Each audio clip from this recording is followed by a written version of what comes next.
No one expected Samuel L. Jackson to be in the studio that night in Glendale, Arizona. He wasn't announced, wasn't on any guest list, didn't post online. He simply appeared in the fourth row, sitting still, hands folded, eyes fixed on President Trump as if studying something only he understood. He wasn't performing, he was waiting. Trump entered the town hall smiling, confident, settling easily into the friendly environment. The moderator, Colton Reeves, began the show with soft questions. The crowd reacted on cue. Really concerned for our country. We have a great country. We have a radical left group of lunatics out there. Just absolute lunatics. And we're going to get that problem solved. I'm only concerned for the country. Everything looked normal except Samuel, whose unblinking calm made the air feel slightly off balance. People whispered around him, unsure why he was there. Samuel barely responded. Trump noticed him too. Just a flicker of recognition, but enough for Samuel to see. When audience questions began, Samuel didn't raise his hand. He simply watched. Trump grew slightly irritated by the silence. Eventually, noticing the murmur surround Samuel, Trump joked toward him. He's got something to say. Colton tried to steer things forward, but Samuel finally spoke. I'll say something. His voice wasn't loud, but it cut through the room. The microphone reached him. He stood with a calmness that unsettled even the camera. Mr. President, he said, there's something I've carried for a long time. Trump smirked. Here comes another Hollywood speech. No. No. No, Samuel said. A memory. The room froze. You remember a charity event in San Diego about 10 years ago? The one for wounded veterans. We, gathered here, celebrate the courageous men and women who make freedom possible. Our brave service members and our wonderful veterans. And we love our veterans. Love our veterans.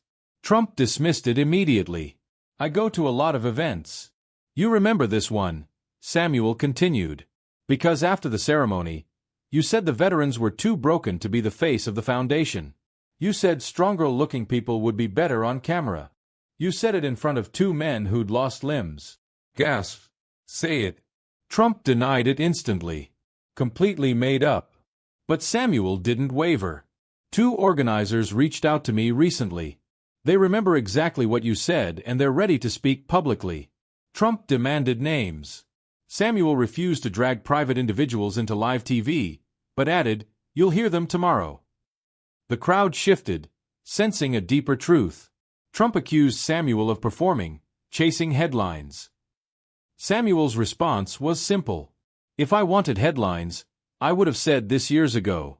I stayed quiet because that night wasn't about me. I want to ask you about Donald Trump. You are in a feud with Donald Trump right now. The room fell silent as Trump searched for a comeback and found none. Samuel lowered the mic. Silence protects the wrong people. When the broadcast ended, the real storm began. Clips spread before the audience even left the building. Veterans online shared their own stories. This one comes from a Delta Echo, says 9-year Army vet here. It was nauseating and disrespectful for sure, but even worse, it was treasonous. I hope our military leaders got the real message. Yesterday, news outlets ran the confrontation in full. Witnesses from the San Diego event contacted reporters. By morning, the country woke to a debate that was no longer about politics. It was about character.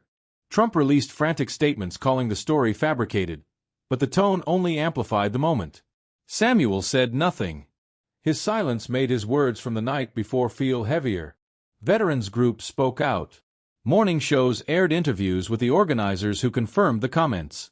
Social media split, argued, analyzed. Even people who didn't care about politics felt the weight of Samuel's calm confrontation. Meanwhile, Samuel sat quietly at home, avoiding interviews. When his manager suggested a media tour, he declined. The truth doesn't need a tour. Conversations broke out everywhere, diners, break rooms, living rooms, not about celebrity drama, but about the cost of silence. Parents explained to their kids why Samuel's choice mattered. Veterans discussed what private remarks from leaders meant to those who served. Commentators noted that Samuel's tone, steady, unperformed, made the moment resonate more than any headline could. That night, Samuel spoke to a small group of young actors. One asked if he expected such a reaction. "No," he said. "I expected a conversation."